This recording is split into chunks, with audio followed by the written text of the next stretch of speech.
ಚಿತ್ರದುರ್ಗದಲ್ಲಿ ಮಾಜಿ ಸಚಿವ ಗೋವಿಂದ ಕಾರಜೋಳ ಕಾರ್ಯಕ್ರಮಕ್ಕೆ ಅಡ್ಡಿಪಡಿಸಿದವರ ವಿರುದ್ಧ ಖಂಡಿಸಿ ಬಾಗಲಕೋಟೆಯ ಮುಧೋಳದಲ್ಲಿ ಬಿಜೆಪಿ ಕಾರ್ಯಕರ್ತರು ಪ್ರತಿಭಟನೆಯನ್ನ ನಡೆಸಿದರು.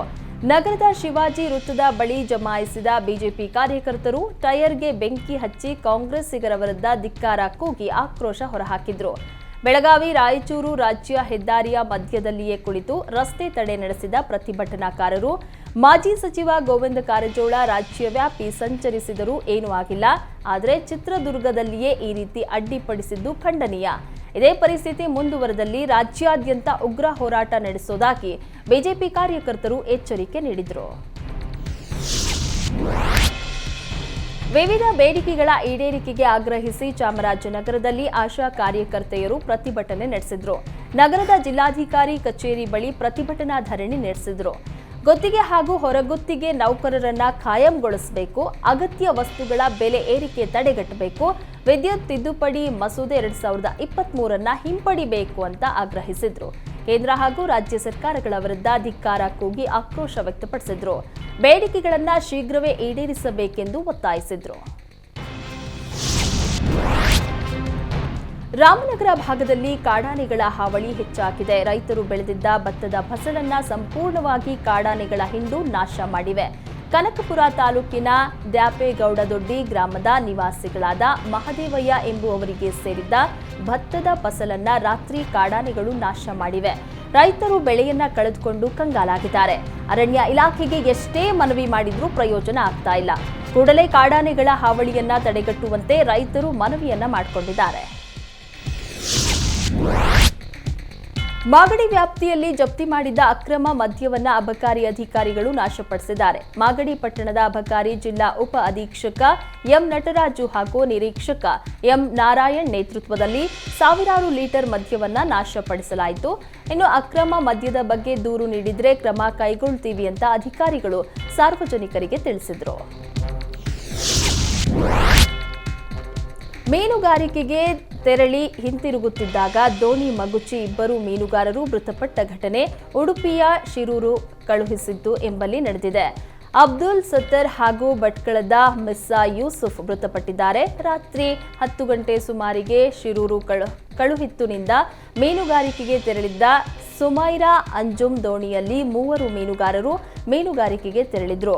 ಮೀನುಗಾರಿಕೆ ನಡೆಸಿ ವಾಪಸ್ಸಾಗ್ತಾ ಇದ್ದ ಸಂದರ್ಭ ತಡರಾತ್ರಿ 1:30ರಲ್ಲಿ ಶಿರೂರು ಕಳುಹಿತ್ಲು ಅಳಿವೆ ಸಮೀಪ ಅರಬ್ಬಿ ಸಮುದ್ರದಲ್ಲಿ ದೋಣಿ ಮಗುಚಿ ಇಬ್ಬರು ಮೃತಪಟ್ಟಿದ್ದಾರೆ. ಮತ್ತೊಬ್ಬ ಮೀನುಗಾರ ಇನ್ನೊಂದು ಬೋಟ್ಗೆ ತೆರಳಿ ಪ್ರಾಣ ಉಳಿಸಿಕೊಂಡಿದ್ದಾನೆ.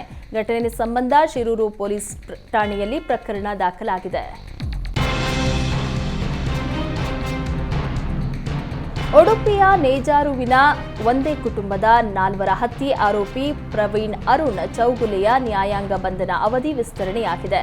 ಡಿಸೆಂಬರ್ 30ರವರೆಗೆ ವಿಸ್ತರಿಸಿ ಉಡುಪಿ ಪ್ರಧಾನ ಸಿವಿಲ್ ಮತ್ತು ಜೆಎಂಎಫ್ಸಿ ನ್ಯಾಯಾಲಯ ಆದೇಶಿಸಿದೆ. ಡಿಸೆಂಬರ್ 5ರಂದು ಆರೋಪಿಯನ್ನ ನ್ಯಾಯಾಂಗದ ಮುಂದೆ ಹಾಜರುಪಡಿಸಿದ್ದು, ಆ ವೇಳೆ ಡಿಸೆಂಬರ್ 18ರವರೆಗೆ ವಿಸ್ತರಣೆ ಮಾಡಿ ನ್ಯಾಯಾಲಯ ಆದೇಶಿಸಿತ್ತು. ಇದೀಗ ನ್ಯಾಯಾಂಗ ಬಂಧನದ ಅವಧಿ ಮುಗಿದ ಹಿನ್ನೆಲೆಯಲ್ಲಿ ಬೆಂಗಳೂರಿನ ಪರಪ್ಪನ ಅಗ್ರಹಾರ ಜೈಲಿನಲ್ಲಿರುವ ಆರೋಪಿಯನ್ನ ವಿಡಿಯೋ ಕಾನ್ಫರೆನ್ಸ್ ಮೂಲಕ ನ್ಯಾಯಾಧೀಶೆ ದೀಪಾ ಅವರ ಮುಂದೆ ಹಾಜರುಪಡಿಸಲಾಯಿತು. ಈ ವೇಳೆ ಡಿಸೆಂಬರ್ 30ಕ್ಕೆ ಆರೋಪಿಯನ್ನ ಹಾಜರುಪಡಿಸುವಂತೆ ನ್ಯಾಯಾಧೀಶರು ಆದೇಶಿಸಿದ್ದಾರೆ. ದುಡಿದು ಇಡೀ ಕುಟುಂಬಕ್ಕೆ ಆಧಾರವಾಗಿದ್ದ ಮನೆ ಮಗನ ಕಿಡ್ನಿ ವೈಫಲ್ಯದಿಂದಾಗಿ ಕುಟುಂಬವೊಂದು ಕಂಗಾಲಾಗಿದೆ. ವಿಜಯಪುರದ ದರ್ಗಾ ಏರಿಯಾ ನಿವಾಸಿ ಶ್ರೀಶೈಲ್ ಮಾನಶೆಟ್ಟಿ ಎನ್ನುವ ಯುವಕನ 2 ಕಿಡ್ನಿಗಳು ಹಾಳಾಗಿದ್ದು ಚಿಕಿತ್ಸೆ ಕೊಡಿಸಲಾಗದೆ ಇಡೀ ಕುಟುಂಬವೇ ಕಂಗಾಲಾಗಿದೆ. ವೃದ್ಧ ತಂದೆ ತಾಯಿ ಹಾಗೂ ಪತ್ನಿ ಜೊತೆಗಿರುವಂತಹ ಶ್ರೀಶೈಲ್ ಟೈಲ್ಸ್ ವರ್ಕ್ ಮೂಲಕ ಕುಟುಂಬದ ಜವಾಬ್ದಾರಿಯನ್ನ ಹೊತ್ತಿದ್ದ. ಆದರೆ ಕಳೆದ 1.5 ವರ್ಷದಿಂದ ಕಿಡ್ನಿ ಸಮಸ್ಯೆ ಉಂಟಾಗಿದೆ.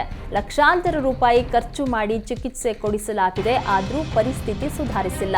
ಆರ್ಥಿಕ ಹೊರೆಯಿಂದಾಗಿ ಚಿಕಿತ್ಸೆ ಕೊಡಿಸಲಾಗದ ಸ್ಥಿತಿಯಲ್ಲಿ ಕುಟುಂಬ ಇದೆ. ಈ ನಡುವೆ ಶಾಸಕ ಯತ್ನಾಳ್ ಒಡೆತನದ ಜೆಎಸ್ಎಸ್ ಆಸ್ಪತ್ರೆಯಲ್ಲಿ ಡಯಾಲಿಸಿಸ್ ಮಾಡಿಸಲಾಗ್ತಾ ಇತ್ತಾದ್ರೂ ಈಗ ಆರೋಗ್ಯ ಸ್ಥಿತಿ ಹದಗೆಟ್ಟಿದ್ದು ಕುಟುಂಬ ಆತಂಕದಲ್ಲಿದೆ. ಆರ್ಥಿಕ ನೆರವು ನೀಡುವಂತೆ ಶ್ರೀಶೈಲ್ ಹಾಗೂ ಕುಟುಂಬಸ್ಥರು ಮನವಿ ಮಾಡುತ್ತಿದ್ದಾರೆ. ಯಾದಗಿರಿ ಜಿಲ್ಲೆಯಲ್ಲಿ ಕಾಡು ಹಂದಿಗಳ ಹಾವಳಿ ಹೆಚ್ಚಾಗಿದೆ. ರೈತರ ಜಮೀನುಗಳಿಗೆ ನುಗ್ಗಿ ಬೆಳೆದ ಬೆಳೆಯನ್ನ ಕಾಡು ಹಂದಿಗಳು ಹಾಳು ಮಾಡ್ತಾ ಇವೆ. ಕಾಡು ಹಂದಿಗಳ ಹಾವಳಿ ತಪ್ಪಿಸೋದಕ್ಕೆ ರೈತರು ಹೊಸ ಪ್ಲಾನ್ ಮಾಡಿದ್ದಾರೆ. ಜಮೀನುಗಳಲ್ಲಿ ಬೆಳೆದು ನಿಂತ ಬೆಳೆ ರಕ್ಷಣೆಗಾಗಿ ಸೀರೆ ಮೊರೆ ಹೋಗಿದ್ದಾರೆ. ಜಮೀನಿನ ಬದುವಿಗೆ ಕಲರ್ ಸೀರೆಗಳನ್ನ ರೈತರು ಕಟ್ತಾ ಇದ್ದಾರೆ. ಗುರುಮಿಠಕಲ್ ತಾಲೂಕಿನ ಅಲಿಪುರ ತಾಂಡ ಯರಗೋಳ ಹೊಸೂರು ಗ್ರಾಮದ ರೈತರು ಜಮೀನುಗಳಿಗೆ ಸೀರೆ ಕಟ್ಟಿದ್ದಾರೆ. ಶೇಂಗಾ, ಜೋಳ, ಸಜ್ಜೆ ಬೆಳೆ ಬೆಳೆದ ರೈತರು ಬೆಳೆಯನ್ನ ಉಳಿಸಿಕೊಳ್ಳಲು ಹರಸಾಹಸ ಪಡ್ತಿದ್ದಾರೆ. ಸುರಪುರ ತಾಲೂಕಿನ ದೇವಿಕೆರೆ ಗ್ರಾಮದಲ್ಲಿ ಹಲವು ವರ್ಷಗಳಿಂದ ಆಚರಿಸ್ತಾ ಇದ್ದ ಅನಿಷ್ಟ ಪದ್ಧತಿಗೆ ಯಾದಗಿರಿ ಜಿಲ್ಲಾಡಳಿತ ತಿಲಾಂಜಲಿ ಇಟ್ಟಿದೆ. ಗ್ರಾಮದಲ್ಲಿ ಪ್ರಾಣಿ ಬಲಿ ನಿಷೇಧಿಸಿ ಶಾಂತಿಯುತವಾಗಿ ದೇವಿಯ ಜಾತ್ರೆ ಆಚರಣೆಗೆ ಜಿಲ್ಲಾಡಳಿತ ಕರೆ ನೀಡಿದೆ. ಭಕ್ತರು ಕೋಣ ಬಲಿ ನೀಡುವ ಜಾಗದಲ್ಲಿ ಕುಂಬಳಕಾಯಿ ಒಡೆದು ಮರೆಮ್ಮ ಜಾತ್ರೆಯನ್ನ ಆಚರಣೆ ಮಾಡಿದ್ದಾರೆ. ನೂರಾರು ಮುತ್ತೈದೆಯರು ಗ್ರಾಮ ದೇವತೆಗೆ ತಮ್ಮ ಮನೆಗಳಿಂದ ದೀಪಗಳನ್ನ ತಲೆ ಮೇಲೆ ಇಟ್ಟುಕೊಂಡು ದೇವಸ್ಥಾನಕ್ಕೆ ಆಗಮಿಸಿ ದೀಪವನ್ನ ಬೆಳಗಿದ್ರು. ಇನ್ನು ಈ ಗ್ರಾಮ ದೇವತೆ ಜಾತ್ರೆಗೆ ಡೊಳ್ಳು ಕುಣಿತ ಹಾಗೂ ವಿವಿಧ ಕಲಾ ತಂಡಗಳ ಮೆರುಗು ನೀಡಿದ್ವು. ಬೀದರ್ನ ಕಾರಂಜಾ ಮುಳುಗಡೆ ಸಂತ್ರಸ್ತರಿಗೆ ಪರಿಹಾರ ನೀಡುವುದಾಗಿ ಡಿಸಿಎಂ ಡಿಕೆ ಶಿವಕುಮಾರ್ ಭರವಸೆಯನ್ನ ನೀಡಿದ್ದಾರೆ ಅಂತ ಕಾರಂಜಾ ಹೋರಾಟಗಾರ ಲಕ್ಷ್ಮಣ ದಸ್ತಿ ಹೇಳಿದ್ದಾರೆ. ಕಾರಂಜಾ ಸಂತ್ರಸ್ತರು ನಿರಂತರ 500ಕ್ಕೂ ಹೆಚ್ಚು ದಿನಗಳಿಂದ ಅನಿರ್ದಿಷ್ಟಾವಧಿ ಹೋರಾಟವನ್ನು ನಡೆಸ್ತಾ ಇದ್ದಾರೆ. ಬೆಳಗಾವಿ ಅಧಿವೇಶನ ನಡೀತಾ ಇದ್ದ ಸಂದರ್ಭದಲ್ಲಿ ಬೀದರ್ ಜಿಲ್ಲಾ ಉಸ್ತುವಾರಿ ಸಚಿವರು, ಶಾಸಕರ ಮನೆ ಮುಂದೆ ನಾವು ಧರಣಿಯನ್ನ ನಡೆಸಿದ್ವು. ಹೋರಾಟ ಮಾಡಿದ ಫಲವಾಗಿ ಡಿಕೆ ಶಿವಕುಮಾರ್ ಕಾರಂಜಾ ಸಂತ್ರಸ್ತರ ಸಭೆ ನಡೆಸಿದ್ರು. ಸಭೆಯಲ್ಲಿ ಡಿಕೆ ಶಿವಕುಮಾರ್ ಸಂತ್ರಸ್ತರ ಬೇಡಿಕೆಯನ್ನ ಈಡೇರಿಸುವುದಾಗಿ ಭರವಸೆಯನ್ನ ನೀಡಿದ್ದಾರೆ ಅಂತ ಹೇಳಿದ್ರು.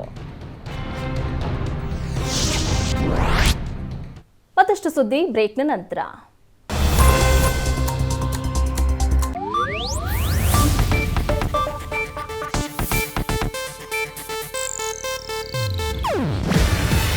ಇದು ಏಷ್ಯಾನೆಟ್ ನ್ಯೂಸ್ ನೆಟ್ವರ್ಕ್ ಪ್ರಸ್ತುತಿ. ನೀವು ನೋಡ್ತಿದ್ದೀರಾ ಏಷ್ಯಾನೆಟ್ ಸುವರ್ಣ ನ್ಯೂಸ್.